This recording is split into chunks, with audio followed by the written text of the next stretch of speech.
today's house hacking masterclass. I truly believe this is one of the best opportunities right now in the housing market. Let's see, we got some Q&A. If you do have questions, let me know. Chat is disabled. Oh, thank you. Let's see.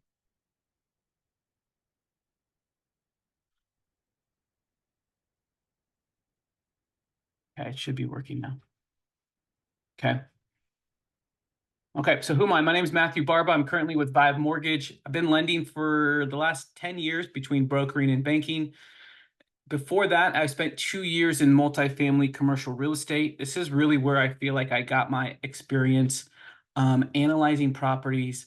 I was able to see, we had one client, he was able to turn a duplex into 8 units over 4 years. So I saw the last 2 years. He turned that duplex into an $8 million 16-unit property. And that's really where I started to really dive in and see the opportunity here. Once I got into lending, I really saw the opportunity for first-time homebuyers to buy multiple units, but it's been hard over the years. So I want to show you how we do that. In the last 10 years, I've supported almost 1,000 families. Some of you might already know a lot of my education and media is on Instagram. You can follow me at the Matt Barba. I am a family man. I've got 3 kids and a wife. We live here in El Dorado Hills. Speaking of El Dorado Hills, I just did a survey today. Sacramento County actually has the most amount of duplexes for sale right now, which would help make this opportunity huge for first-time home buyers. Okay, so let's go through it. So let's talk about the current market, right? This is where home buyers are really feeling it. I hear this on a daily basis, right? That prices are too high. Interest rates are too high. You know, they came down a little bit in January and then they came right back up. Competitive market conditions. You know, in 2020, 2021, so many home buyers didn't make offers because it was just too competitive and they couldn't wrap their mind around spending $50 to $100, $200,000 over the asking price. So they sat on the sidelines, right? And this is the biggest issue I'm currently seeing is the income. Income is not keeping up with current inflation, right? We had mass amounts of inflation over the last couple of years. Incomes haven't even cracked the surface to help fight inflation. I'm going to ask you to take a step back, look at the big picture, right? Why do we want to purchase real estate? Like, what are some of the motivations? And then let's layer that on top of house hacking and buying multiple units. Right? We buy because of our family. We want more space. We want more space for our kids and our pets.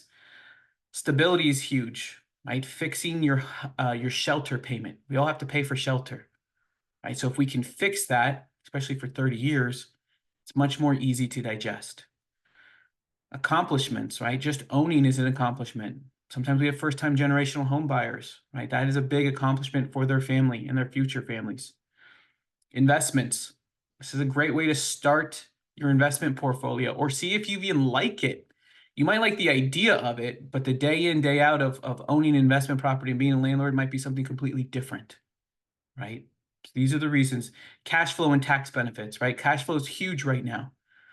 I think we'd all like to have a little extra cash flow right now when everything seems a little bit more expensive. And then tax benefits. If you structure these correctly, there are massive amounts of tax benefits. I'm not a CPA. I'm not a financial planner. This is my disclaimer.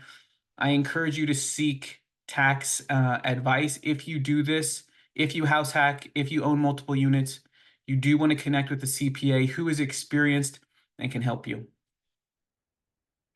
All right, so let's take a step back and look at the big picture, right? The housing market is undefeated.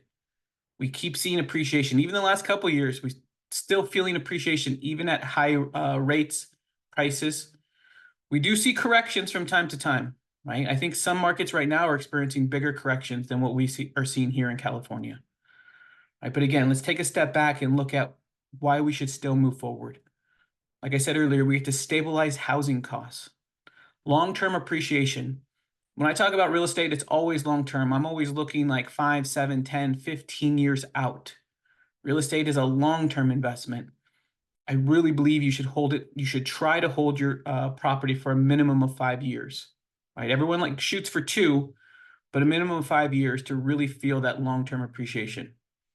Leverage for future investments. Now we're seeing this a lot right now where people are pulling out home equity lines of credit or home equity loans, and they're using that to either fund their next purchase, pay off debt.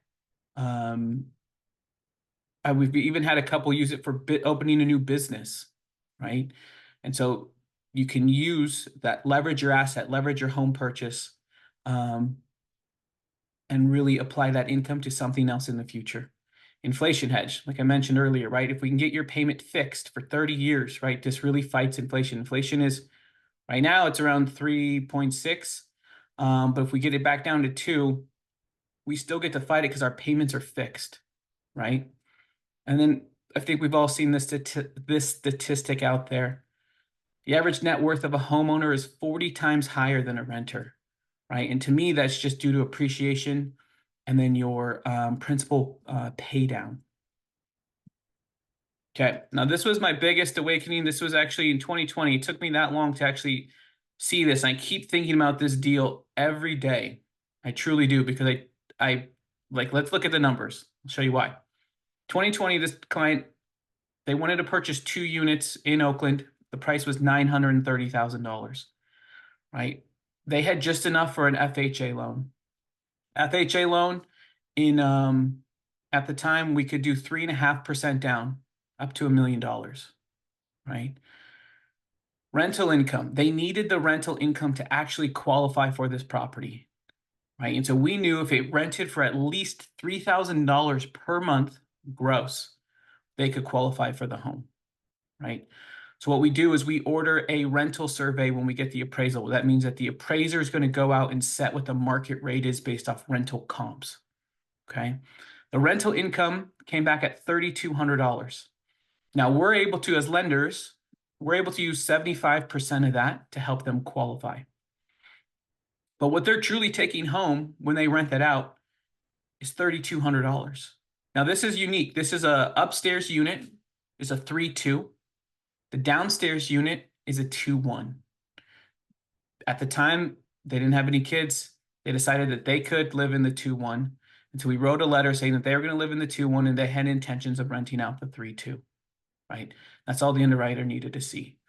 But when we look at the net, I even came back to look at this yesterday. When we look at the net payment, right, is $2,724.71.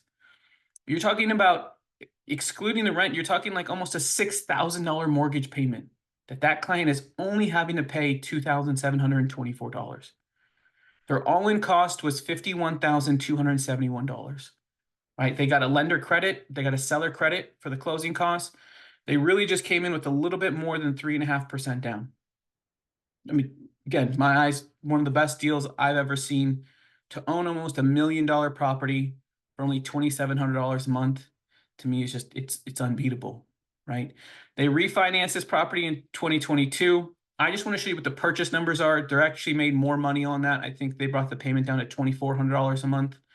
And the value came in 2 years later at 1.1, right? So again, just, this was the deal that sticks with me day in and day out when I see so many homeowners saying it's unaffordable. It feels unaffordable, right? But there's options for it. All right, so today, here's my agenda. I'm going to give you a better understanding of house hacking, right? How to get started. Finding the right properties is key to this, right? Financing your house hack and the pitfalls to avoid. And lastly, we'll cover building your dream team. Okay, but first, before we start, I really want you to take a self-assessment, right? Know your numbers, know your budget, right? Look at your monthly. What can you afford to pay monthly? What do you want to pay monthly, right? How much cash have you saved for a down payment? We can fix most of these things, right? If you have got, decent credit, FHA approvable credit, but you know your numbers, we can build a loan structure around that, right? So self-assessment 2 is your comfortability. Do you want to have roommates, right? Do you just want to rent a RV pad on your side yard, right? Are you looking for ADU? Are you looking for units, right? Take a self-assessment, long-term, short-term. Long-term, do you want to be a landlord on multiple units, right? Or do you want to have housemates? um, and buy a single family home. Those are the most important things. Okay, so understanding house hacking. House hacking, it really just means is that you're using potential rental income on anything that you can rent within the property to help offset your expenses. When I say expenses, I'm talking about the mortgage payment, taxes, insurance, mortgage insurance. Okay, so anything to offset the total housing payment. You can rent out rooms, units. ADUs are big right now, but they come with their own little hangups. Okay. Airbnb is huge right now. We have a client right now shopping for a home with an RV pad specifically so she can put an Airstream on the RV pad and Airbnb it. That's her plan, right? Extra space, like I said. Um, we heard people renting out like sheds, garages. Even saw one today, foreign exchange students, right? Could be another option if you're in that environment. Okay, getting started. Getting started to me is all about finding the right property. Okay, and it's location dependent. I've talked to my friends in Reno. They don't have a lot of multi-units, right? So their house hacking would be single family homes or single family homes with an ADU, right? There's going to be some areas that have high density units and some areas that are going to be in the suburbs that don't have any units at all. And so you kind of have to start looking at, when you start looking at properties, to start identifying how they would work for you and if they would work for you. So we've got single family homes. I put single family homes with multi-gen. That's really popular right now in new construction. I would really consider that if you want your parents or family members living close to you, maybe, or with you, I should say, maybe their own separate space. If you want them to help with the payment or help with childcare, I think that's a fantastic option today. Multi-unit, right? 2 to 4 units is considered residential property. Anything over that is considered commercial property and the financing completely changes. 2 homes on one lot, to me, is probably the most underrated search out there today, specifically because 2 homes, one lot counts as 2 units. And I'll tell you why and why that's really important in just a minute. Okay, financing your house hack. This might be the most important slide or information, right? Here are the loan types. We have conventional. It's a single family home. We can do as little as 3% down for first-time home buyers. If you want to purchase 2 to 4 units, you can do as little as 5% down, right? FHA is 3.5% down minimum. You can actually house hack on a VA loan. There's some additional requirements with 0% down, right? The biggest thing here with financing is knowing your loan limits. The loan limits are going to change per county, right? And FHA has a different loan limit than conventional. And there's also high balance loan limits, right? So high cost markets, the Bay Area is one of them, LA, San Diego, their loan limits are going to change. And therefore you can borrow more than standard loan limit. So really knowing these is really going to set up, which property makes the most sense for you. Also what you qualify for. And two, how much rental income, if you need rental income to qualify, how much do you need to stay within approvable ranges for these loans? Different down payment sources, right? This is kind of like being a first-time home buyer. 1 in 5 buyers finance their down payment with gift funds from friends or family, right? So you have inheritance, sale of stock, gift from family, 401k pension, savings, tax refunds, all legitimate down payment sources. Closing costs. Now, this is where it gets interesting. If you go with a low down payment, you typically have to have an impound account. Impound account is just reserves for future taxes and insurance. 2 to 4% over the sales price is what we recommend to have in reserves for your closing costs. Seller credits, can still negotiate seller credits, and lender credits are big, so we can help cover those. Let me go back to this side. For 2 units, there is a down payment grant available on an FHA product. So if you don't have a down payment, there are still some down payment assistance programs out there that can help you cover that. You would still need money for closing costs, though. Okay. Okay, so here are the pitfalls of house hacking. Not knowing your loan limits. right? Just going up, we had someone go up $100,000 over what they wanted to, and it would have killed the deal if we didn't restructure the loan, right? So knowing what your loan limits are and not getting in a pressure negotiation situation where you exceed that. Self-sufficiency rule. Now this one's pretty big on FHA financing.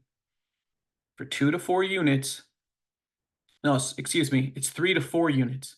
If you want to buy 3 to 4 units, the rental income minus 20%, 25%, must cover the entire payment, including taxes, insurance, and mortgage insurance. That's really hard to do in California if you go with a minimum down payment. So if you are looking to buy 3 to 4 units on an FHA loan, I would expect you to have a bigger down payment because you need that rental income, market rents, minus vacancy, which is 25%, to cover the whole payment. Again, that's really hard to do.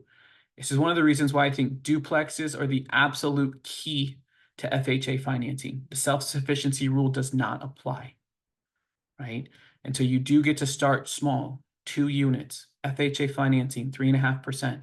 You get to use the rental income to help you qualify, right? Knowing your rental comps. This comes down to working with a team and someone who's experienced and knows how to find the rental comps. So before you enter escrow, you have a really, really good idea and foundation of what those rental comps are going to be, especially if you need that income to qualify. Okay. This has killed deals for other mortgage brokers. Just they didn't know. Qualifying programs. So this one pertains to really ADUs in my mind. ADUs using rental income to qualify only applies on certain conventional loan programs, and it doesn't apply on FHA financing. So ADUs are very difficult in my mind, just for the fact that it's only on very specific mortgage products. And two, those specific mortgage products have income limits. And so if your rental income pushes you over the limit, it'll disqualify you for that program. So single family homes are good options. I would say you just can't expect to use the rental income to help you qualify. Okay. Qualifying income. Again, this goes back to knowing how much income you need to help you qualify. In my next example, our client didn't need rental income to qualify. Okay. And then legal classification. There's a property profile report that goes with each property. It'll tell you the zoning and the use of that property. We've had it time and time again where lenders denied the loan without ever pulling that property profile. So we had one last year in South Lake Tahoe. It was a duplex with an ADU. Now that's what the agent was telling every lender. It's a duplex with an ADU. So immediately they said, no, you cannot finance a duplex with an ADU. It can just be a duplex. When we took on the loan, first thing we did was pull the property profile report. The legal classification only showed duplex. The property profile only showed duplex. So until we get a no from an underwriter that we can't do it, we're going to proceed with the loan, right?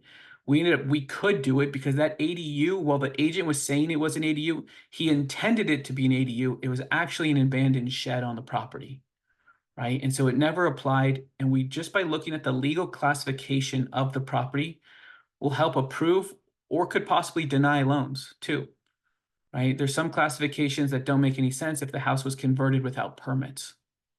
So I've seen them kill deals in the past. So this goes back to building your dream team, right? The biggest thing I can encourage you is to work with a real estate agent and a lender from the start who have experience, right? They know rental properties. They know how to find the right properties. They're looking at 2 homes on 1 lot. They're looking at ADUs. They're looking at Airbnbs. They're looking at all your different options to help offset your mortgage and make it more affordable, right? Property manager is huge. If you don't want to self-manage your tenants, I highly recommend looking at a property manager, especially if you're going with Airbnb, because there's a lot more turnover and there's a lot more work, right?